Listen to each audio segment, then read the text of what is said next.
Hello friends, welcome to our YouTube channel SSC Inventor. तो आज हम लोग रेलवे का जो साइंस प्लस जीके का खान सर का बुक आया है, इसमें हम लोग प्रीवियस ईयर क्वेश्चन को चैप्टर वाइज सॉल्यूशन कर रहे हैं। इसमें लगभग 11,000 प्लस प्रश्नों का संग्रह दिया गया है जो पिछले 20 वर्षों में पूछे गए प्रश्न हैं। तो अगर आप इस चैनल पर नए हैं तो चैनल को जरूर सब्सक्राइब कर लीजिएगा। पिछले वीडियो में हम लोग सेट 1 से लेकर 14 तक में भारतीय इतिहास के जितना भी क्वेश्चन पूछा गया है उसको हम लोग कवर कर चुके हैं। आज सेट 15 में हम लोग विश्व इतिहास क्वेश्चन को देखेंगे। तो चलिए शुरू करते हैं आज का पहला क्वेश्चन। आज हम लोग इस वीडियो में विश्व इतिहास के द्वारा जितना भी पूछा गया क्वेश्चन है उसको कवर करेंगे। तो पहला क्वेश्चन है, कार्ल मार्क्स थे, तो इसका आंसर हो जाएगा ऑप्शन नंबर बी, जर्मन चिंतक थे। कार्ल मार्क्स कौन थे? तो जर्मन चिंतक थे। महान दार्शनिक प्लेटो किस देश के निवासी थे? ऑप्शन नंबर बी हो जाएगा, ग्रीस देश के थे। महान दार्शनिक प्लेटो किस देश के निवासी थे? तो ग्रीस के थे। किस आंदोलन का नेतृत्व करने के लिए मार्टिन लूथर किंग को जाना जाता है? ऑप्शन नंबर बी हो जाएगा, रंग भेद के विरुद्ध। किस आंदोलन का नेतृत्व करने के लिए मार्टिन लूथर किंग को जाना जाता है? तो रंग भेद के विरुद्ध। ईस्ट तिमोर नामक इंडोनेशिया द्वीप समूह किसकी पूर्व कॉलोनी है? तो ऑप्शन नंबर डी हो जाएगा, पुर्तगाली का। ईस्ट तिमोर नामक इंडोनेशियाई द्वीप समूह जो है वो किसकी पूर्व कॉलोनी है? तो पुर्तगाली का। नेक्स्ट क्वेश्चन, फ्रांसीसी क्रांति किस वर्ष शुरू हुई थी? ऑप्शन नंबर सी हो जाएगा, 1789 ईस्वी में। फ्रांसीसी क्रांति किस वर्ष शुरू हुई थी? तो 1789 ईस्वी में। फ्रांस क्रांति के बाद निम्नलिखित में से कौन एक प्रसिद्ध नेता के रूप में उभर आया? ऑप्शन नंबर सी हो जाएगा, नेपोलियन बोनापार्ट। फ्रांस की क्रांति के बाद निम्नलिखित में से कौन एक प्रसिद्ध नेता के रूप में उभर आया? तो नेपोलियन बोनापार्ट हो जाएगा। नेपोलियन बोनापार्ट निवासी था, तो ऑप्शन नंबर डी हो जाएगा, फ्रांस का निवासी था। नेपोलियन बोनापार्ट जो है वो कहाँ का निवासी था? तो फ्रांस का था। नेक्स्ट क्वेश्चन, वाटरलू कहाँ स्थित है? तो ऑप्शन नंबर डी हो जाएगा, बेल्जियम में स्थित है। वाटरलू कहाँ स्थित है? तो बेल्जियम में स्थित है। विश्व के इतिहास में वह पहली सभ्यता कौन सी थी जिसमें शिक्षा व प्रतियोगी परीक्षाओं के आधार पर सरकारी कर्मचारियों के चयन की प्रणाली थी? तो ऑप्शन नंबर बी हो जाएगा, चीनी। विश्व के इतिहास में वह पहली सभ्यता कौन सी थी जिसमें शिक्षा व प्रतियोगी परीक्षाओं के आधार पर सरकारी कर्मचारियों के चयन की प्रणाली थी? तो चीनी सभ्यता हो जाएगा। 100 साल का युद्ध किसके बीच लड़ा गया था? ऑप्शन नंबर सी हो जाएगा, फ्रांस व इंग्लैंड के बीच लड़ा गया था। 100 साल का युद्ध जो है वो किसके बीच लड़ा गया था? तो फ्रांस और इंग्लैंड के बीच में लड़ा गया था। नेक्स्ट क्वेश्चन, भारत एवं पाकिस्तान के बीच किस वर्ष ताशकंद समझौता पर हस्ताक्षरित हुआ था? तो ऑप्शन नंबर सी हो जाएगा, 1966 में हुआ था। भारत एवं पाकिस्तान के बीच किस वर्ष ताशकंद समझौता पर हस्ताक्षर हुआ था? तो 1966 में हुआ था। भारत व पाकिस्तान की सीमा रेखा किसने निर्धारित की थी? ऑप्शन नंबर बी हो जाएगा, सर रेडक्लिफ ने किए थे। भारत व पाकिस्तान की सीमा रेखा किसने निर्धारित किए थे? तो सर रेडक्लिफ ने किए थे। नेक्स्ट क्वेश्चन, बांग्लादेश का सृजन कब हुआ? तो ऑप्शन नंबर बी हो जाएगा, 1971 में हुआ था। बांग्लादेश का सृजन कब हुआ था? तो 1971 में। बांग्लादेश के मुक्ति के समय पाकिस्तान के शासक कौन थे? तो ऑप्शन नंबर बी हो जाएगा, याहाम खान थे। बांग्लादेश के मुक्ति के समय पाकिस्तान के शासक कौन थे? तो याहाम खान थे। फ्लोरेंस नाइटिंगेल के नाम जो है वो किस युद्ध से संबंधित है? तो ऑप्शन नंबर सी हो जाएगा, क्रीमियन युद्ध से संबंधित है। फ्लोरेंस नाइटिंगेल के नाम जो है वो किस युद्ध से संबंधित है? तो क्रीमियन युद्ध से संबंधित है। आर्कड्यूक और फर्डिनेंड और उसकी पत्नी की हत्या जो है वो किस घटना के रूप में जानी जाती है? ऑप्शन नंबर सी हो जाएगा, प्रथम विश्व युद्ध की घटना से जानी जाती है।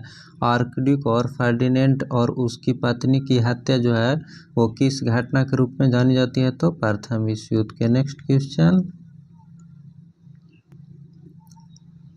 द्वितीय विश्व युद्ध के दौरान हुए जाति संहार के परिणाम स्वरूप मारे गए लाखों लोग कौन थे?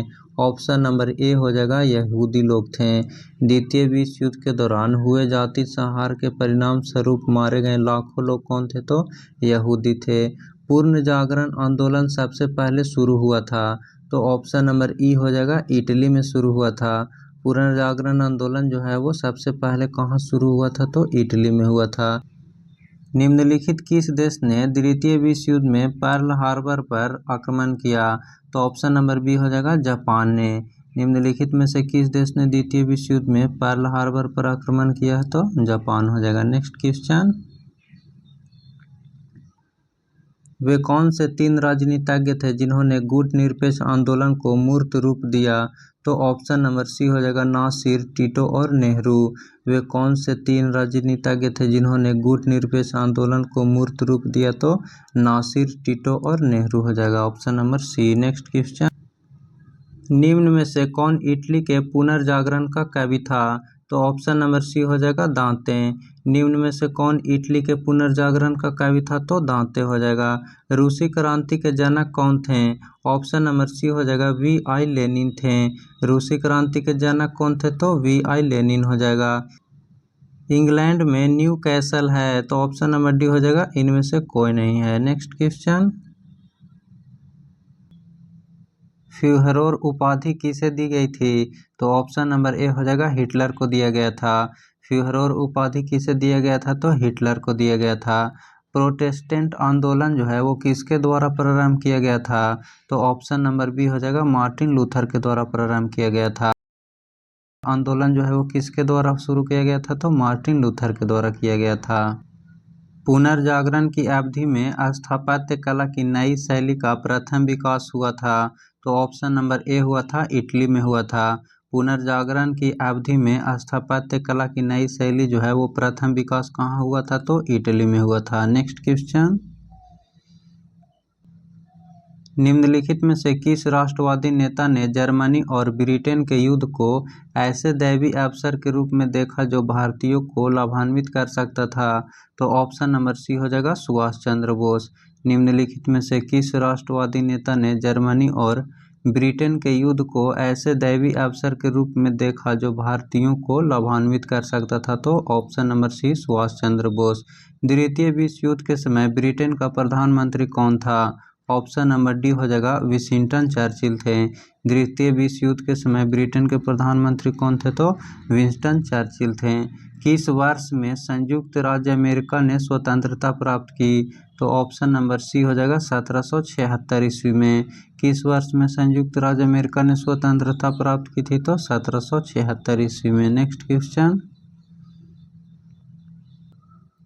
विश्व इतिहास में 4 जुलाई 1776 महत्वपूर्ण है, इसका कारण क्या है? तो इसका सही आंसर हो जाएगा ऑप्शन नंबर डी, अमेरिकी कांग्रेस ने स्वतंत्रता की घोषणा को अपनाया था। विश्व इतिहास में 4 जुलाई 1776 क्यों महत्वपूर्ण है? क्योंकि अमेरिकी कांग्रेस ने स्वतंत्रता की घोषणा को अपनाया था। पंचशील का सिद्धांत निम्नलिखित में से कौन नहीं है? तो ऑप्शन नंबर ए हो जाएगा, गुटनिरपेक्षता। पंचशील का सिद्धांत निम्नलिखित में से कौन नहीं है? तो गुटनिरपेक्षता नहीं है। नेक्स्ट क्वेश्चन, निम्नलिखित घटनाओं में से कौन सबसे पहले घटित हुई थी? तो रूसी क्रांति कब हुई थी? तो 1917 में हुआ था।